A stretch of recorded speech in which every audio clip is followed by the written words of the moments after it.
Welcome everyone to the third official webinar in our whole series. This is the third one on base building. So we're really excited to have everyone on. If you've been to webinar 4, welcome back. And if this is your first webinar, welcome. We're excited to have you. So I'll introduce myself really quickly. If you haven't met me, I'm Daniela Marabci. I'm the program coordinator at the Alliance for Youth Action, and I'm based out of the DC office. I work with our Eastern Youth Organizing partners, Digital Comms, and I'm managing the conference this year, which is really exciting. So Henry, do you want to do a quick intro of yourself? Yeah, I'm Henry Kramer. I'm the National Campaigns Director at the Alliance for Youth Organizing and Alliance for Youth Action. I'm based out of Portland, Oregon, and I help coordinate our Democracy Done Right and Broke AF issue campaigns, along with helping folks on their local organizing work, plus running the American Voter Guide. Andrea? Yeah, hey, I'm Andrea Marcaccio. I am the Director of Organizational Health at the Alliance. Most proud of my former title, which is Executive Director of Forward Montana. So I've been part of the Alliance for quite a while, but my role now is to support affiliates and partners in all things organizational health and sustainability, and that does include programs, but often the unfun stuff like admin, budgeting, and all that. So great to be here and meet you all kind of through little bubbles. Great. So we don't have time to do introductions of everyone on the call, but we wanted to give you all just a quick look of who is on the call today. We have folks from our affiliates, our youth organizing partners, all the way from New Era, Colorado to Georgia Shift to Forward Montana to Arizona, everyone. And if you're on this call and not on this list, just give us a little shout out in the chat box, which leads me to a couple of housekeeping things for this webinar. Please keep yourself on mute if you're not talking, just so we can limit some of the background noise. And we'll be asking questions throughout the webinar. But if you have a question at any time, feel free to use that chat box. Kind of your mouse over the top of your screen. There should be a little chat bubble, and you can ask questions to everyone on the call or just a few of us. So feel free to let us know. Give us a holler. If you have anything you really like, let us know.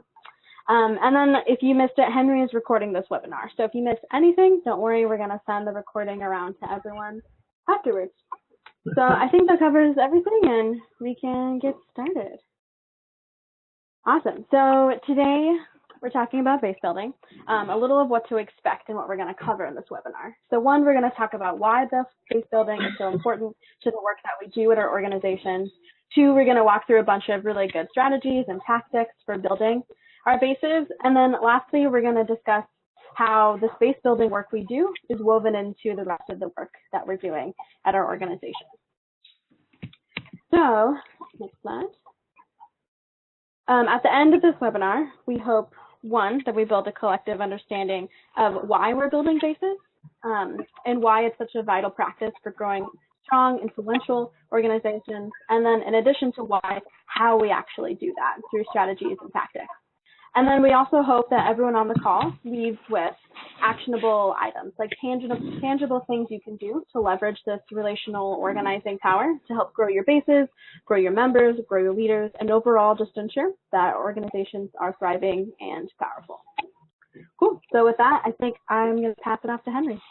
Hello, everybody. I'm Henry again. Ooh, can folks mute themselves? I'm hearing some feedback of my own voice, which is no fun. Because I know what I sound like, and it's not great. So I want to talk about what we mean by base building. So base building is the act of recruiting, identifying, cultivating, and developing a mass of leaders with identity and ownership within your organization and who engage in your key work year-round. So this is different from electoral mobilization, where you're just trying to turn out a certain number of voters or just trying to win an election. It's different than lobbying, where you're just trying to pass a piece of legislation. It's about a sort of full spectrum of engagement that is constantly bringing in new people and investing them and rooting them deeply as leaders inside your organization so that they build your organization over time. So I want to start with a little bit of a brainstorm. Unmute yourself for a second. I want to ask, which organizations do you see as building base well? Let's offer some examples of organizations that do good base building. Planned Parenthood? Totally. Fight for 15 movement? Fight for 15, absolutely. Democratic Socialist Movement? Democratic Socialist movement. Totally. All right. So why would you say they're good at base building? What about them makes you feel like they're good base building organizations? Planned Parenthood, Fight for 15, Democratic Socialists of America. What are some things about them? I think part of it with like Planned Parenthood, like they know what the message is. If you meet a Planned Parenthood supporter, they know what Planned Parenthood stands for, and they're proud of representing them. They're aligned with their vision. Totally. Their base members, the folks that they're organizing, really understand what they stand for and really believe in and feel ownership over what they stand for. Absolutely. Any other things that sort of make those organizations good at base building? Well, there's a DSA group here in San Antonio, and they have made a lot of headway here in the communities by organizing around a particular local issue, which is the Hay Street Bridge, which I won't get into. But basically, the idea was there's this public use bridge that's really beautiful, shows you the skyline of San Antonio, and they're going to privatize it. And so they started organizing around that, around the neighborhoods that would be affected by it. And so by tying it into like, this will affect your neighborhood, this will affect your community, they've really like ramped up some supporters and some fire around it. Totally. They're like, base building organizations are really in touch with the people that they're working with and trying to organize and can inspire them emotionally. Absolutely. Any other thoughts before I move on? Okay, so let's talk about why we build bases of empowered leaders. And I'm going to mute everybody else again for a moment. We build bases of empowered leaders because masses of people are the only way that grassroots groups like ours can beat the money and influence of our opposition. That's true both during election cycles and advocacy cycles. The folks that we're fighting always have more money than us, but if we organize enough people, we can beat them. But for that to happen, you need commitment and action from your volunteers. And volunteers really only get committed and take action when they have deep relationships with the organization they're organizing in, and they have a real feeling of agency that grows from strong base building. And organizations, another point, and organizations that are responsive to a base, well, those evolve and those stay vibrant and relevant, while organizations that aren't responsive to a base can really be at risk of growing stale. I think an example of that is how we've seen all of these new resistance organizations spring up in the context of the Trump administration, even though there's been a lot of progressive organizations for a long time. The ones that weren't attached to a base didn't understand the intensity of emotion that folks were feeling, and so they weren't in a place to respond to that need for resistance. So you had all these new organizations start up, whereas organizations that were deeply in touch with their membership pivoted really well and are growing stronger right now. So we build bases so that we can have true strength in numbers, and so that we can live long and prosper as organizations, so that we can really build to last. So we're talking about some elements of base building. The first element is recruitment identification. That's casting a wide net in the community, meeting as many people as you can, and within that wide net, then identifying potential leaders who can really build your organization. Second is relationship building. We're talking here about really relational organizing. It's leveraging one-to-one meetings that deepen personal commitment and mutual accountability, how your accountability to your volunteers and your volunteers' accountability to you and to the organization and the other volunteers in it. Also requires political education. That makes sure that your potential leaders understand and believe in our focus and our strategies, which is to say that, like the Planned Parenthood example, anybody that you talk to really understands your organization, what you stand for, why you're doing what you're doing, and they can truly be ambassadors for and organizers for the organization. And then critical of this is engagement and empowerment. That's giving real responsibility to your volunteers and your base, really giving them meaningful powers that they own the organization. And throughout all of that, turning them into organizers. So they're constantly going out and building new elements and new structures in the organization, and they're bringing new people in constantly. So really think of this as being divided into two parts. We have this as this kind of inverted pyramid and then regular pyramid, because you can think about how much space you're doing in the community, how many people you're talking to. So the first stage is staff-driven groundwork. So that's gathering new signups in the field, identifying leaders, holding one-on-ones with those leaders, pulling them into volunteer leadership roles, and then building focused volunteer leader teams that can be really doing the work. Then we shift into volunteer-led, staff-supported action. That's staff supporting volunteers to build a shared strategy and really get invested in the shared strategy, to set goals, meet regularly, to really build a campaign. And then those volunteers holding actions and building energy and recruiting more leaders and really doing the core work of the organization. And at that point, then you start the pyramid again. When you recruit a bunch of new leaders, then you can identify those leaders, hold one-on-ones, build new volunteer leadership roles, build new volunteer leadership teams, and the organization grows larger and larger. So I talk about the trade-off inherent in this, the thing that we have to knowingly sacrifice to do great base building. We think of that as scale versus control. So if you want to keep fully centralized control, if you want to have a say or really want to have control over every decision and every strategic choice the organization makes, you can basically only scale at the rate that your budget grows. So if you want to do 10,000 new registrations with fully centralized control, you got to pay for enough people to do 10,000 new registrations, which is extremely expensive and can have diminishing returns. Now, if you want to scale bigger than your budget and you want to really grow in movement moments like we're seeing right now, if you want to respond to the moments of the whirlwind, your base needs to have real control. They need to own the organization. Now, probably an obvious caveat, nobody's going to have a fully unstructured, fully decentralized organization. You got to find the balance you're comfortable with. But we suggest getting at least a little bit outside your comfort zone and thinking about ways to vest more power and ownership and agency in your base. So just in a nutshell, we build base to turn a community, which is to say, if people with common interests and values, into a constituency. This is a political unit. This is people acting together on those interests and values to change the context in which they live. So we do that by developing members of our community into leaders of a constituency, which is effectively creating new organizers. And the job of an organizer is accepting responsibility for enabling others to achieve purpose in the face of uncertainty, which is kind of a fancy way of saying organizers help empower other people to become organizers. And it should really spread like a benevolent virus. So,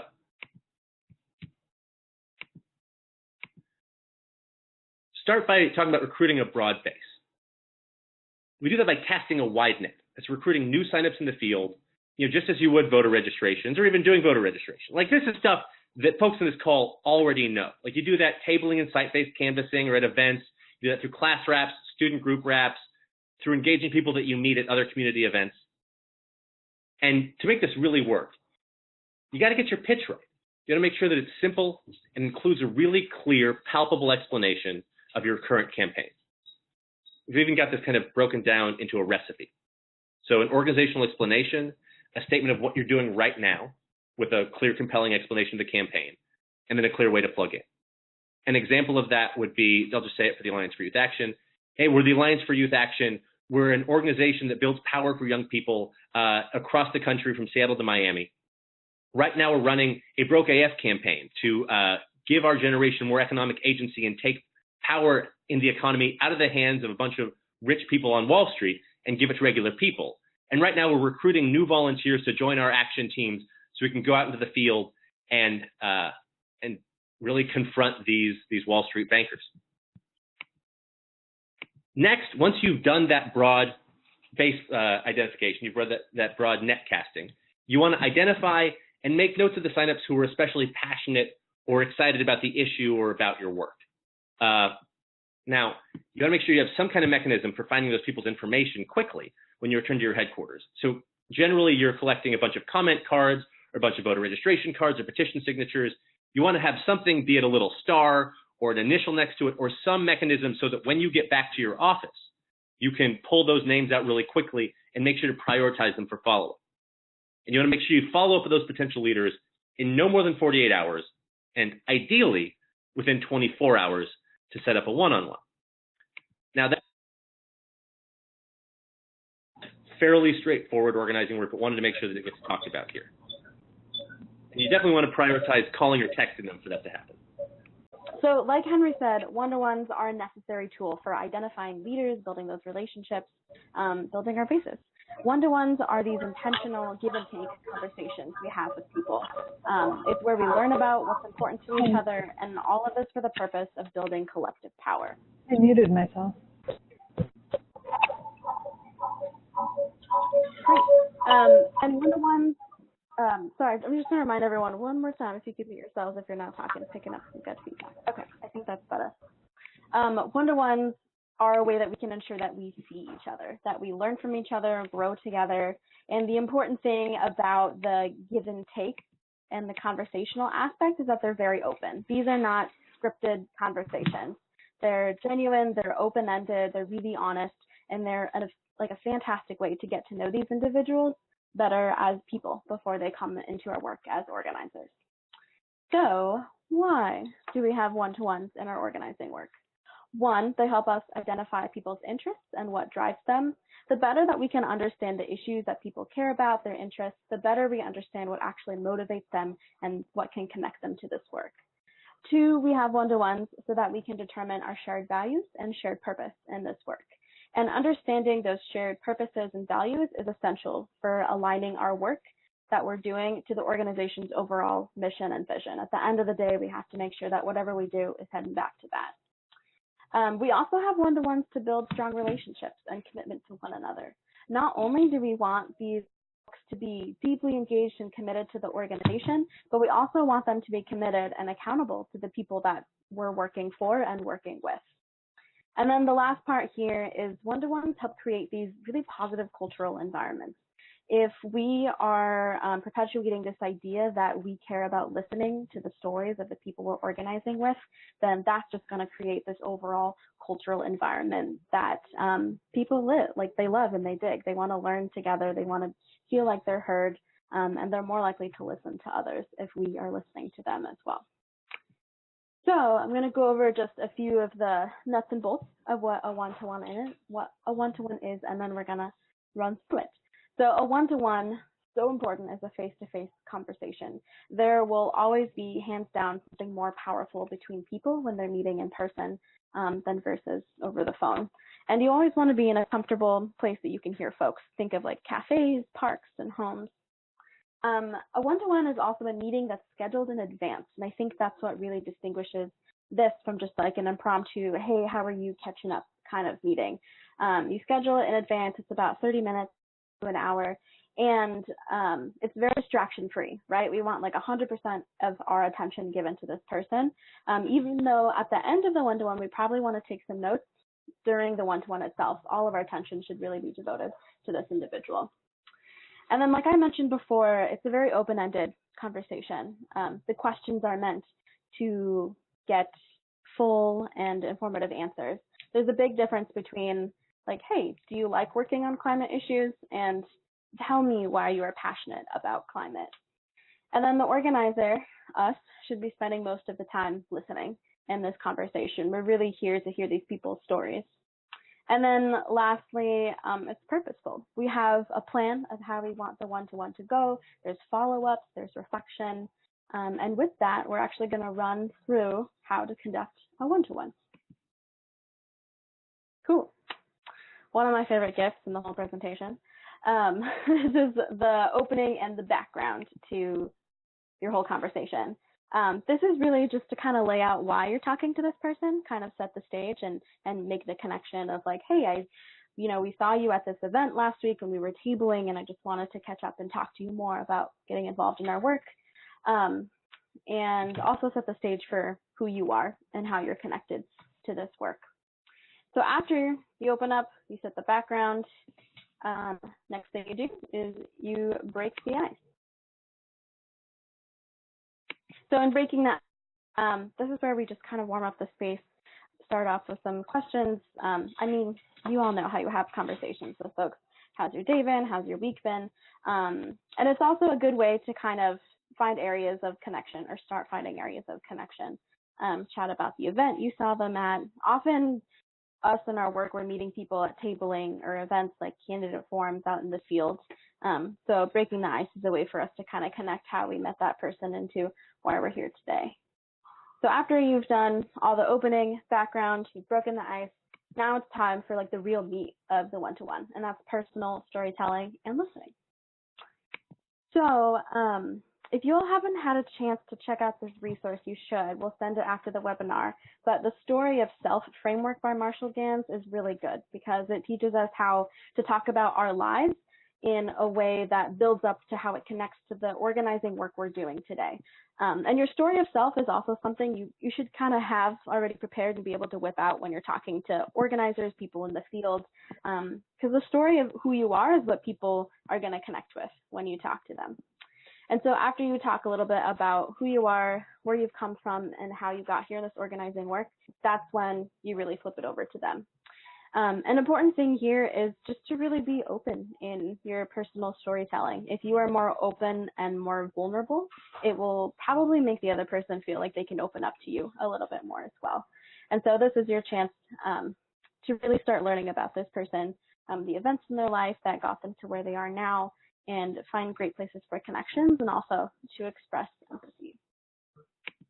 So after we've done a lot of listening and storytelling, this is where we like dig in a little bit more and start learning about the other person's interests. And so this is the most appropriate area to ask them about, you know, if you were at a climate event and that's where you met them, ask about that. Maybe in their storytelling, they talked a little bit about their experience with immigration and that process.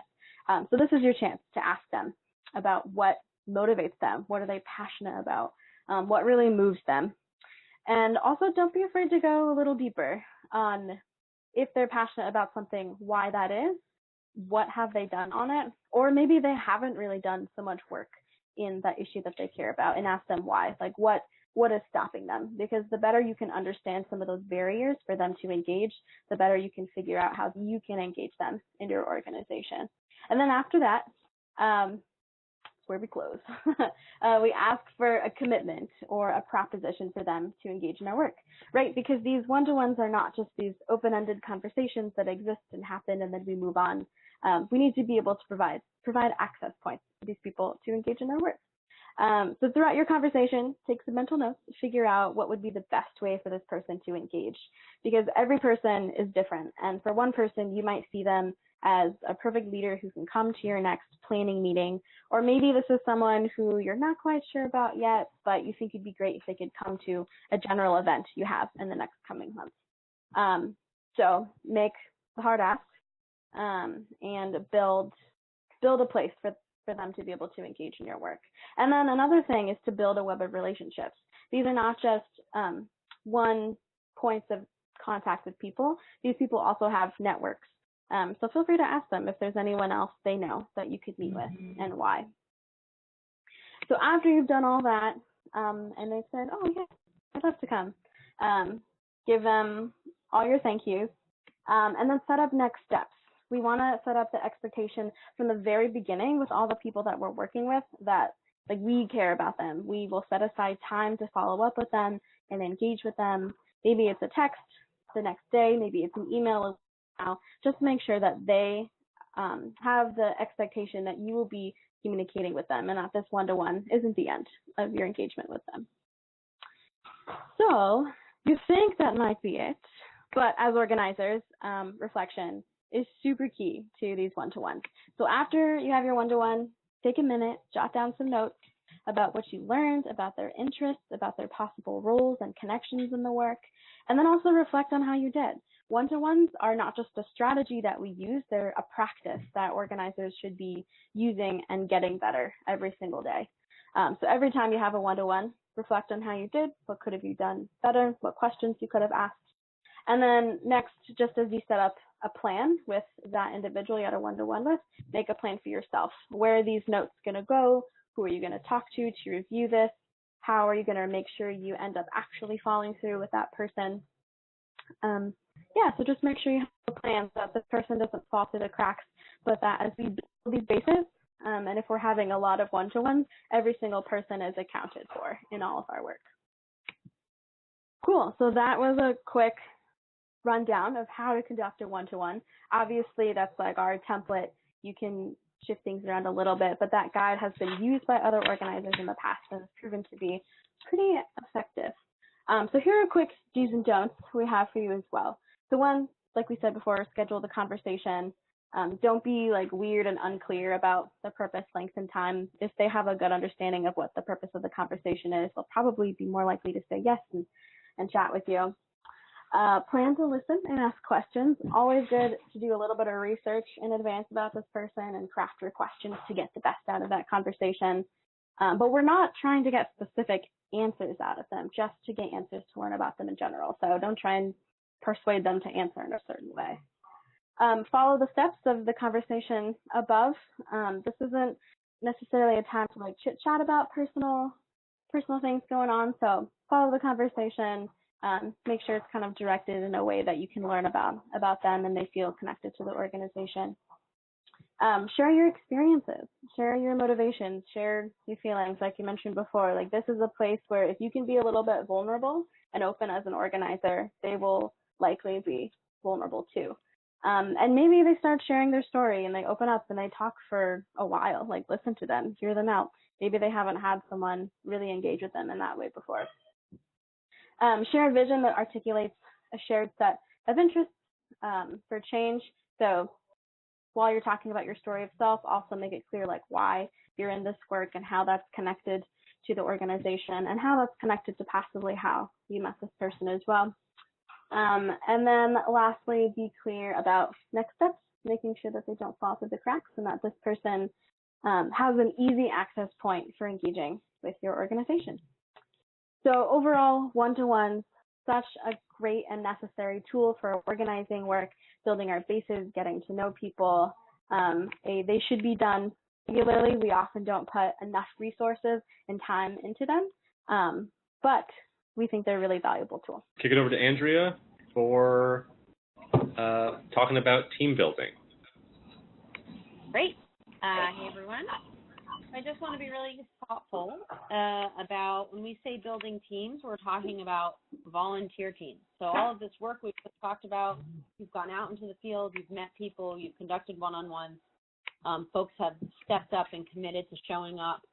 These are the type of teams we want you to build. And so using these practices. So while you may have some of these practices in your staff structure right now, we're trying to focus in on how you build volunteers into your day-to-day to build your base.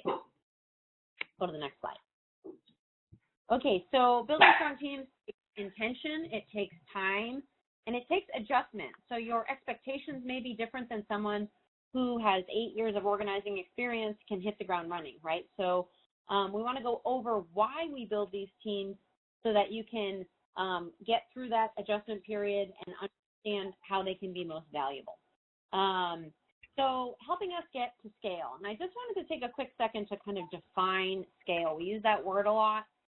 Basically, it's another word for size and increasing when there's a demand for work, whether that be because an action happens or an event happens and there's energy, and so we need to scale our work to meet the call to action. Or maybe there's an election coming up and we need to scale to do some of the work that we know will make a larger impact. So you need to be able to allocate and optimize resources so that you have greater results and greater volume. So you need more people is what that means. So you have to increase your strategic capacity. And when we say strategic capacity, it doesn't just mean sheer numbers. It means the idea that the team is stronger together, that we come up with a better set of ideas and strategies and solutions rather than thinking alone. We all have our own internal biases or experiences that shape the way we enter a room or an effort, and we want to make sure that we're growing our capacity by having more people engaged. And we also want to ensure clarity. While you may have had a great staff meeting, the minute you get outside of that space, you need to be sure you're regularly communicating and creating less confusion for those who are engaging at the volunteer level. So often this feels repetitive. You're talking about your type of campaign, what your purpose is, and all of those things over and over and over again. And if you're not doing that, I can guarantee you there's going to be confusion at the volunteer level. So you should sound a little bit like a recording. You should be having these conversations with everybody and making sure that everyone's on the same page. And that your volunteers are doing the same thing when they go out in the field. Okay, and then of course new leadership. We all may have a day that we can't show up, or we want to be able to make sure that our model extends our own personal capacity, so that our have clear roles, that they have space to develop their own skills, and ultimately your organization grows as a result. Let's go to the next slide. Okay, so we've all been a part of team structures, some of them good and some of them bad. I'm just encouraging you to right now think about the last time you were a volunteer, not a paid staffer at your organization, part of a structure, and maybe it was super successful, and think about why, or maybe it was super challenging. So I'm going to give you a couple examples of things that can often be problematic. So this first example is a centralized structure, sometimes referred to as spoke and hub, kind of like a bicycle. And this promotes centralized leadership and decision-making. You're constantly looking inwards and relying on that one dot in the middle, which often is a leader with a lot of power. And it lacks the ability to share power. And imagine yourself if you were the dot in the middle and the amount of pressure on you to perform, and if you can't. Also imagine if you're one of these smaller arrows and you can't break through to get your point heard, and how frustrating that could be. So this isn't a recommended structure. If you've been in this environment, I'm sure it's been frustrating. Let's give another example here.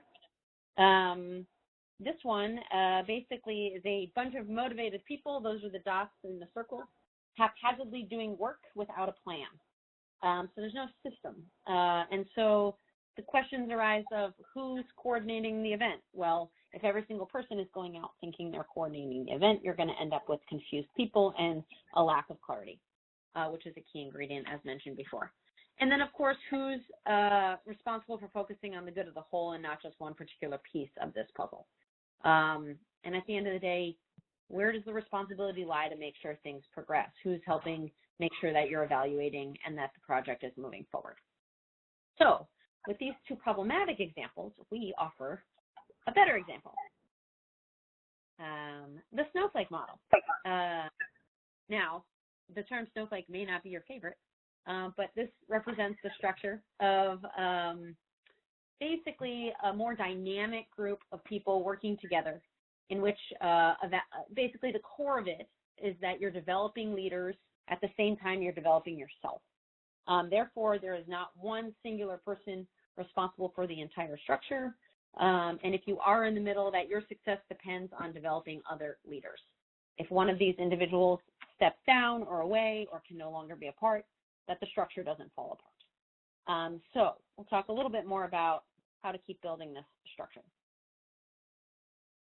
Okay, so there's some key inputs on how to make a very strong volunteer team. So clear membership, stable membership, and interdependent membership. So these are three different areas. So we want some core volunteers who participate throughout the entire effort. Here we say 4 to 8 members. You may have multiple volunteers doing more things and shifts, but as far as the organizational and leadership team, you may have a core group of people who show up often. Stable means that they're not flaking on you a lot, that they're showing up, and you have consistent participation from the members. And then, of course, that the team roles depend on one another. You're not siloing the work and putting someone kind of out doing work alone and never interconnected with someone else. Move to the next slide. Okay, so how do we set up? Sorry, I think we jumped. Did we miss one, or did you go ahead and come back, Henry? I went ahead and came back. Sorry about that. No, that's okay. I just want to make sure I didn't miss one. Okay, so a lot of times we pride ourselves on winning. I'm a competitive person. I love winning. But it can't be the only measure of success in a volunteer team. So while you may have passed the ordinance at the city council level or the ballot measure at the statewide level or stopped a horrendous policy from being passed somewhere at the school board level, the questions that go beyond just that exact moment that you need to be asking yourself and of your volunteer team are, did our capacity and efficacy grow? Were our meetings more productive? Was more work getting done before we had a volunteer team to after or during? Are those volunteers still engaged? Did we burn them out? Do they consider themselves part of our organization still? And are the leaders getting better at the work? Are they more confident and likely to step up into a role that has more responsibility, thus building your strategic capacity? So here are some exact ways in which you can set out to build your strong volunteer team. So you're going to set a clear and compelling purpose. I'm just going to read these because I think it's really important. So what the team is committed to accomplishing. You all need to have that shared purpose in order to make sure you're out and when you're recruiting and doing the work, that you're saying the same thing. And that you need to understand who you're organizing and what activities your team will do. You'll also have to divide up interdependent responsibilities. And so that each volunteer member has its own portion of the work to do that excites them, that brings them joy, and also pushes them as a leader. And then you want to also have very clear and transparent expectations. How will the group communicate with each other and update each other all the way from the start to the beginning, to the end. And then, of course, have some ground rules. How often do you expect people to do things? Are you showing up in the same frequency as volunteers? How will decisions be made? How will you hold each other accountable or individuals accountable? And then how are you going to set regular intervals to check in on each other to make sure that the ground rules are working? Because you can put them on paper at the beginning of a project, but coming back to them and visiting them to make sure you're actually functioning under the rules you all agreed to. So we're going to walk you through a few examples of how to actually physically do this and give you some tools. Okay, so here's a purpose grid, pretty simple. You can use this both kind of before creating a structure and during. You want to make sure volunteers are in the room while you're having these conversations. So defining what your shared purpose is, briefly describe yourself as a team and how you want to talk about yourself, and then the constituency that you serve. So this, I can just use a great example. Move San Antonio, one of our affiliates. I've been down there on site visits. Almost every meeting I've been in, the question of who do you serve comes up. It happens at the board meeting. It happens at the fellow and internship meetings. And they're reminded that they serve a certain constituency every day. It's not just to make themselves in the room feel accomplished, but it's to make the community feel stronger and actually move forward. And then, of course, what will you achieve together? And so these are your specific activities that you would undertake and be able to communicate to potential volunteers that you're recruiting.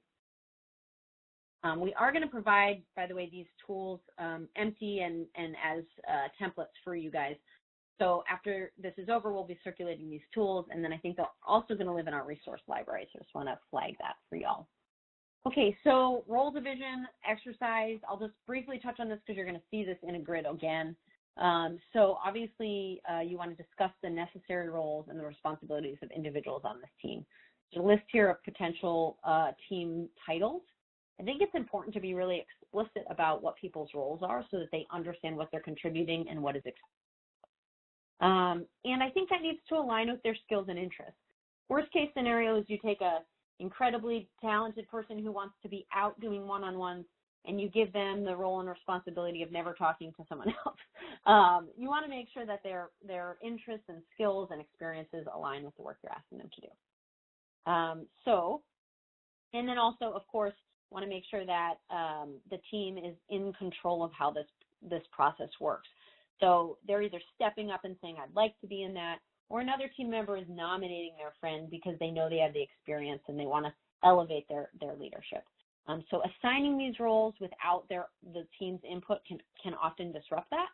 So while you may have an idea as someone who's organizing the leadership team, make sure that input is mutual and the decisions are mutual. Let's move over to the template here. So this is filled in a little bit, but not completely. And you basically would identify the roles you believe you need to get the work done, the responsibilities and expectations of those roles. And then you would need to maybe list 2 or 3 things that allow people to understand what skills would best align them with that role. Just trying to think of a good example here. A team coordinator obviously needs to want and to either have experience managing teams or volunteers in previous roles or work. It doesn't have to be exactly the same type of campaign, but understand that they're going to be interacting with people often. Maybe this individual would need to have drafted agendas in the past if they're preparing meetings. And if they're coaching, that they may need to have the time and availability to do one-on-ones to follow up on questions, and also understand the challenges of those roles so that they can help coach them through it or find the resources. So if you list those things out, it is more likely that a volunteer in the room is going to say, hey, I've done those type of things before, I'd like to step up. Great, let's move on to the next. So these are filled in. You would be getting this grid empty for y'all and your team to fill in, but you want to go through these top line questions, which is, what is the process by which we are making decisions? I just want to raise up that I was in Milwaukee at LIT's first board meeting, and they had this exact structure. Without this example, they did this naturally as a group. They asked the question, how do we want to make decisions? What kind of model do we want to use? What are we going to do when we disagree on something and that can affect the organization? So these are a couple different options. You'd probably want to pick one, maybe with some caveats that the room agrees to. And then, of course, these always do and always and never do examples here. Feel free to alter and edit them, but these are just some good examples.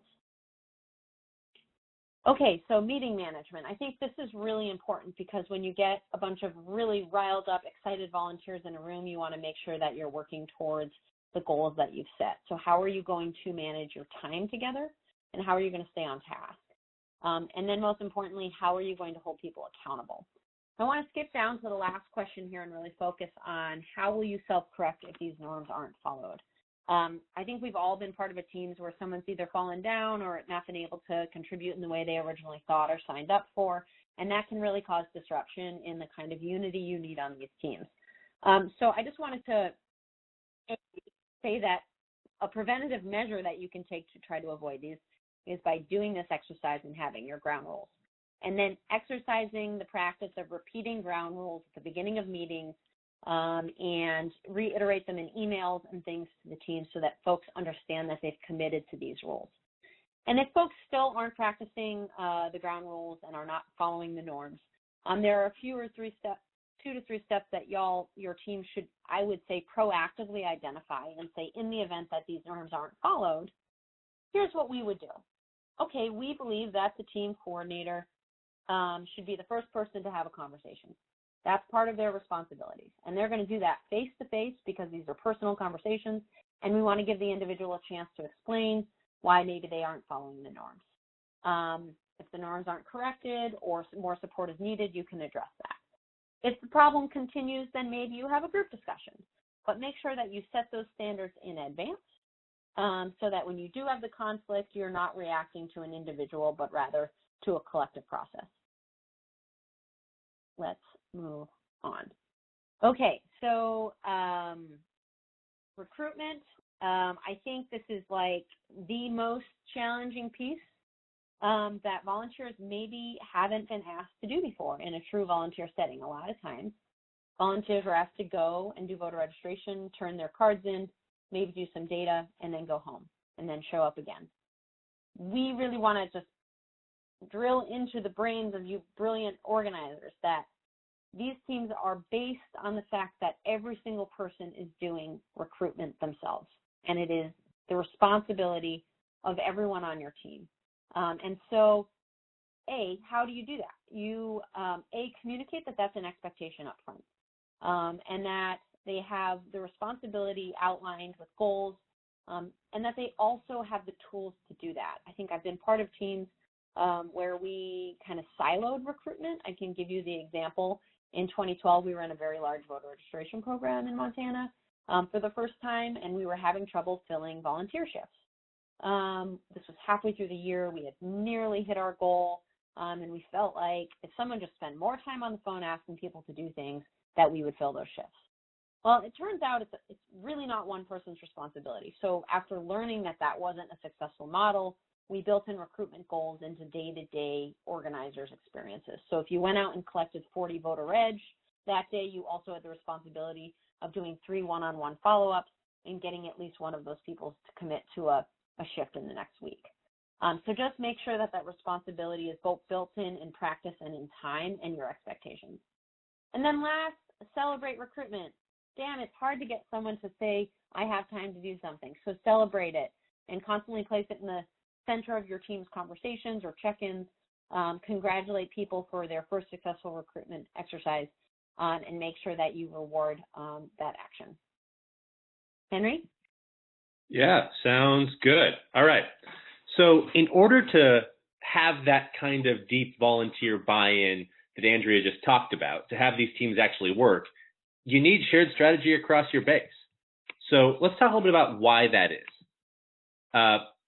First, bases grow when volunteer member leaders feel enough ownership to do recruitment on their own. And that only happens if they genuinely have a deep buy-in to the organization.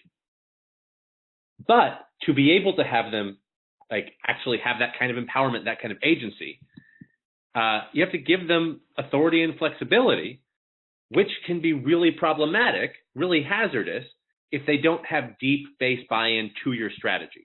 If they don't understand your strategy, if they don't have a close connection and commitment to the strategy, well, they can start going off in all kinds of directions, the no systems model that Andrea showed earlier. So in the simplest possible way, bases grow when empowered leaders internalize strategy. So let's talk about when to align strategy that's shared with your base. In a team context, you want to do it in an early meeting, probably the second meeting of your strategy team. Presumably the first meeting is mostly that kind of setting ground rules, identifying some of the stuff that you're trying to accomplish together. But that second meeting, you want to make sure that there's deep base buy-in and understanding of your strategy. You can also do it, and you probably should do it, at some kind of political education training that's open to volunteers or base members, something that's more come one, come all, so anybody that is going to end up on a team understands your strategy inside and out. And probably you want to actually do both of these. So here's how to create shared strategy with your base or in your teams. You want to answer these 5 key questions together that, taken as a whole, really unpack strategy. The first is, who are your people? Who's the constituency that you're organizing? Who's the constituency that you're part of? Who do you serve? Next question is, what change does that constituency seek? What's the goal? What are you trying to accomplish? Third is, where can your constituency get the power that they need to be able to execute that change? You have to identify what's standing in their way, and then what the process is, what the theory of change is to get that power. You break that down even further into what tactics they use. What are the actions? What are the different elements, the different peaks of your campaign that you're going to use to be able to get that power? And the fifth, that is what's their timeline? What's the set of events? What's the deadline for you to accomplish this? Now, taken as a whole, that's a strategic conversation. When you're leading this as a staff organizer, you definitely want to guide this conversation so that it stays on track, so that you make sure that folks do get to the shared strategy that your organization has, that they're adopting your theory of change. But this also only works if group participation is heavily prioritized, if the volunteer team members are primarily the ones talking. That's the only way that they'll truly understand and get the buy-in that they need to really execute on this strategy. So here's an example grid of what you would go over with your team. You can probably do this either on a big whiteboard, or pass out a bunch of sheets, or do a large butcher paper exercise. One way or the other, you want to answer these questions in this way. Who are my people? You can spend about 5 minutes on that, and about 25 minutes on your theory of change. It's identifying what the problem is, how the world looks different if the problem is solved, what's standing in the way, what's the barrier, why hasn't the problem been solved, and what does it take to solve that problem? So taken as a whole, that's a theory of change.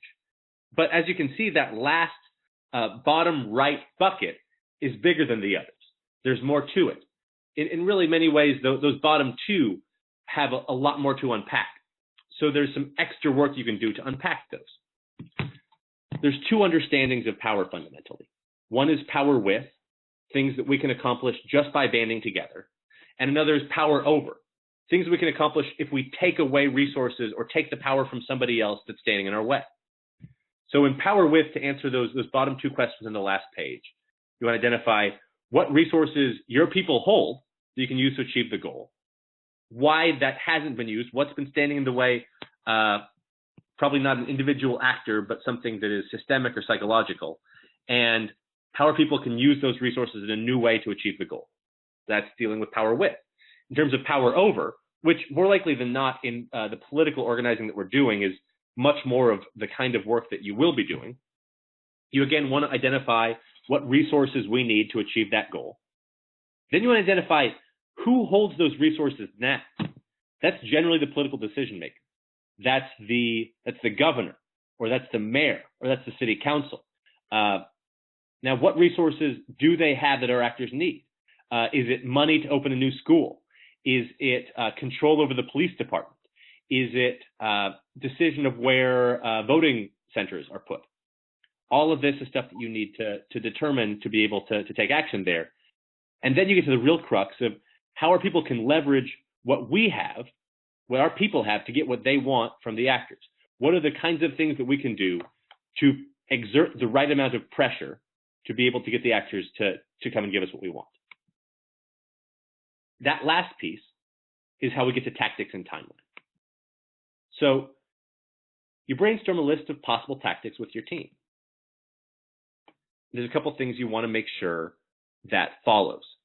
You want to make sure it fits within the agreed upon theory of change.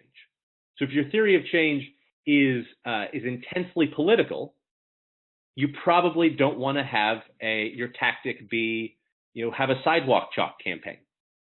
If your theory of change is extremely legislative, your theory of change probably doesn't have much to do with electoral engagement in an election that doesn't apply to the policy you're trying to change. So you want to make sure that it fits within your theory of change. You want to make sure that it keeps in mind the resources from the last exercise.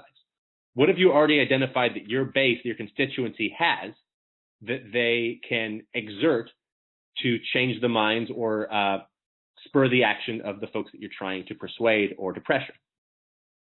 You want to choose probably 3 to 5 tactics that the group believes are most impactful and strategic and really apply. And you want to answer a couple of questions in a framework to be able to determine that. These questions are: does the tactic make good use of our resources? Does it build our capacity, which is to say, are we getting more people? Are we getting more time? Are we potentially getting more money out of it? And does it impact our targets? Does it create the kind of pressure that we need to be able to get the resources that we want to be able to accomplish our goal? Then you choose an order of tactics with your team. That's how we get to timeline. Now, you arrange those tactics into peaks, which we'll talk about in just a second, that raise the tension and generate more excitement, which should also generate more recruitment around the campaign. So let's talk about peaks for a second. Peaks, as an organizer, were relatively new to me until a couple of years ago. I want to shout out to the Ohio Student Association for helping me really understand the role of peaks. But to define it, peaks, it's an event or an action that you take with your base, you take with your constituency, that shows all the capacity that's been generated since the last peak. It's something that builds tension and builds momentum and creates greater and greater pressure on the decision makers that you need to take action. So each thing should be larger or more intense or more inspiring, something that shows that your campaign is building momentum, is growing, and is getting more powerful over time. And obviously, some of that happens a little bit naturally, but you really want to plan this out in advance so that you know that what you're building for is going to be a bigger and bigger and bigger thing. Now, let's talk about the kinds of actions that build base, the things that need to be part of the action, the qualities of the action that you can take that will build those bases. So part of why we want to do this is if we don't do actions that our base feels really good about, it won't build the energy and momentum we need. It'll actually probably deplete it. It'll mean fewer people show up next time rather than more. If you want more people to show up, if you want more work to get done, the actions have to have a couple characteristics. The first is the task has to be significant. The people doing it have to be able to experience the impact of the work on the world. They have to see that their actions lead to some change happening. that they see that their targets are faltering a little bit, or they see that more people are paying attention. They have to be able to see that there's significance to it. The task also must have identity. It has to recognize the ownership of a clear piece of the work for the base. It can't be a menial task, or at least it can't be a menial task without a lot of context set around how it's really important. A person should feel better about themselves, should feel like there's something special about them for having taken part in this activity. There should also be variety to the task. It should use multiple skills. We sort of talk about it as heart, hands, and brain. So it should use something that is emotional or expressive, that allows some kind of creativity. It should bring in hands. It should be tactile. It should be experiential. It should be something that that your base actually has to physically do. And it should involve the brain. There should be some kind of strategic decision making that's done, even if it's a very small thing. If you can combine all three of those, that's a really powerful experience for your base members. There should also be some choice involved. The folks you're asking to do stuff should be able to make some kind of tactical decisions about how they go about doing the work. And there should be feedback more or less in real time. This is really closely tied to task significance. If the participants in your action see that your target responded to it, that say you were targeting a campus president, and they saw that during the action the campus president showed up, or that after the action the campus president said some words to the local newspaper that were either encouraging or showed that they were nervous, well, that shows the kind of feedback that you want. It can also be in talking to people on the doorstep, trying to persuade somebody in a ballot measure or a campaign. It's like watching people's minds change on the doorstep. So long as they can see the impact of the work, that's what's going to keep people coming back. So fundamentally, participants should feel respected as real agents of change and clearly connected to the larger goal. So we've been talking a lot about what volunteer leaders do and about how important it is that volunteer leaders be doing the vast majority of the work that in base building organizations and base building organizing, most of what we're being done is rooted with our volunteer leaders. But obviously, this is staff organizers on this call, and staff organizers have to do a shit ton of work to make this happen. The kinds of tasks that are necessary here basically all revolve around staff organizers helping the base become organizers. So that's identifying potential team leaders, that's holding one-on-ones with them to build their commitment and build their excitement and really get them passionate about what you're doing. That's convening those teams, bringing the initial teams together, identifying those leaders, coalescing them, and probably facilitating the first meeting, maybe a meeting or two, until there's a team coordinator that's facilitating the meetings moving forward. It's also facilitating those shared strategy sessions. It's making sure that they're guided in a good way so that they're adopting the strategy of your organization and really feeling deep buy-in to it. It's also making sure that the volunteer teams have enough resources and support if they need something from your organization, that you're there to make sure that's provided. And lastly, and maybe most importantly, it's coaching volunteer organizers on organizing skills. So let's talk a little bit more about what that means.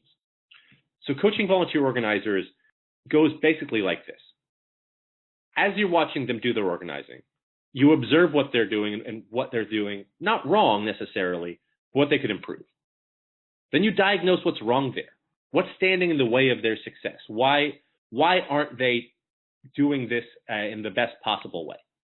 It's usually either a motivational problem. There's something that is making them not work as hard as they could, standing in their way of really exercising their greatest possible potential. It could be an educational problem. There's just some skills that they're lacking. There are some things they don't know how to do. Or a strategic problem. They don't yet fully understand the task at hand.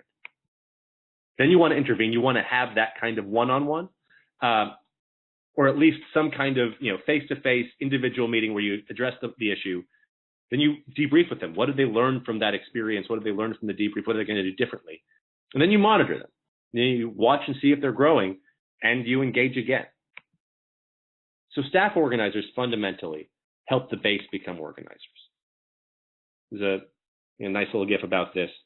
If you're doing this right, you're a conductor. You're playing the orchestra. You're getting all of these organizers, all these sort of random individuals to become organizers, to fundamentally transform what they're doing. So I'm going to turn this back over to Andrea to talk through how you build this into an actual organization. Great. So we've talked a lot about how to physically do this, which is a bulk of the work. But I think there are some organizational steps that folks on staff who are in charge of planning and budgeting and then allocation of resources and tracking probably need to be either updated or changed if you're going to adopt this model and start doing true deep organizing and base building the Snowflake model. So just 3 areas that we're going to talk about briefly. We're not going to get into the weeds on this stuff today because we've been through a lot of content. So if you have particular questions about these things, feel free to email me afterwards. So the first is the cost of this work and how to build that into your budget. At the time associated is really the biggest thing. And then, of course, the program budgets that reflect where you may spend dollars differently. Clear responsibilities, how to build this into your systems that then beget hires that then will prioritize, and then into your management structures like check-ins, staff meetings. And then, of course, accountability and evaluation, how to track these goals in your field tools. So let's move to the next slide. Okay, so if you've not done this before, you need to be able to learn how much this is going to cost. And so I think just walking into this with an open mind that you may need to learn in real time as you do, and maybe set some expectations of that on the budgeting side, and that you're checking in on this is good. So you want to do a quick internal capacity assessment before you assume you can do this work meaningfully. So maybe it's your program director and your operations team come together and you evaluate the current capacity of your team. Is everyone already working over the amount of hours that they should be, have no work-life balance, and now we're going to ask them to build in 20 one-on-ones every week? Probably not going to work out. So what needs to change in order to prioritize this? What work needs to come off their plates to ensure that everyone on the team has the space to do this well? And that may just be like, oh, we're not doing so many events because we're prioritizing one-on-ones, right? Because events are supposed to get us people and it's not. It's just a lot of work, and instead we're going to spend that time on one-on-ones. So make sure there's internal understanding of what is changing in the structure of your staff. Talk how this work is going to get built in and not siloed, right? So how is the operations team going to internalize this? How is the fundraising team going to internalize this? How is this going to change our narrative? And then also make sure that any sort of decisions you make are now built into your work plans and are updated in your issue campaign plans. And agree on a projected staff time for those members in those plans. Okay, so now you have like an assessment of your people. Sorry, go back, Henry, if you don't mind. You want to build that into your actual budgeting template. So an easy way to track in real time is to build in some mechanism in your time card that you can physically say, I spent this much time doing base building this week. And that may not be something that you build in as a new program, because we're not saying, hey, base building is separate of your issue campaigns. We're saying it's a part and a tactic to that. What we're saying is maybe just have a cell where you evaluate your week and you say, I did, 15 one-on-ones. They were each a half hour. I did this much follow-up and turnout and recruitment, and that took 15% of my time. Make sure you're tracking that and then assess and then change your budgets. And then, of course, allocate for program expenses. So cost of increased tabling events, cost of one-on-ones. Are you paying for coffees or not? How are you treating people in those environments and making sure that volunteers aren't absorbing those costs personally? Okay, next slide. Okay, so building this into your systems and plans. So we have a strategic framework. If you have a strategic plan or a 3-year work plan, this is where you want to start. You want to build base building into that document so that when you have new hires or new board members, that they're understanding this is a priority of your organization that is then reflected in future efforts. Add base building questions into your interview processes, in your onboarding trainings, and in your evaluations. And then last, of course, the role of base building in each employee's job description. And there's also ways in which this needs to get built into let's say a fundraising role or an admin role. How are you talking about this publicly? Is your comms intern or staffer changing the way they're messaging about how you organize? And are your fundraising materials reflecting these new tactics? Are you talking about this explicitly with donors? So everyone in the organization needs to adjust their role to meet these needs. Let's go to the next slide. Okay, accountability and tracking. So it's nice to say, hey, we're doing base building. It's another thing to understand how it's working and what you need to do to adjust it. So build this into your metric tracking and your field tools and your report out mechanisms. Make sure that at the beginning of the year you understand what your goals are and that you can track progress in real time. So ways to do that is in staff meetings, building in actual discussions about one-on-ones. Maybe have someone lift up a really challenging one-on-one experience and a really positive one-on-one experience, and how you adjust it, and make sure everybody is learning the best practices for your community. And then, of course, in addition to raising up these real-time stories that, elevates recruitment and the role of it in your organization, make sure that you're building in increased responsibilities for members of your base. Maybe you're pulling in people who have been through the one-on-one process in your first 4 months, who are now interns or are now operating in a higher level into your staff meetings, so that there isn't this divide and that this is feeling like a really thorough and full spectrum experience. So these are just a few of the mechanisms that kind of support the efforts we've talked about today. Once again, happy to talk about these in detail. Let's move on. Yeah, so this basically brings the webinar to a close. Wanted to say special thanks to the sources for this webinar. This is not primarily original work from us. We pulled most of this from Marshall Gans, who's really foundational on this, from Harvard University, from Abel Kano, who put together a GANs-based training that a lot of the documents are pulled from, Caroline Murray of the Innovative Organizing and the New York City Support Center, where we got most of this work. And yeah, Daniela, do you want to close us out? Yeah, I just want to first open up a space for questions. We talked about a lot of stuff. We went through like a lot of content. I think content-wise, this was like the most we've put into a webinar. So if you have any questions, please let us know. Use the chat box, and then also just email us afterwards. But thank you for everyone for joining us today. Like Henry mentioned, we'll be sending around 1, a recording of the webinar, 2, all of the resources that we talked about in here, including the templates, how to do a one-to-one. 3, we'll also be sending around a survey. We're always looking to make these better than the last one. So help us out, please, by filling out the survey, letting us know what you loved, what we could do better, and also maybe ideas for another webinar. Let us know what you want to learn about. And again, we're always here to answer questions, be supportive, and help each other out. So thank you to everyone who hopped onto the webinar today, and we'll keep you updated for the next one.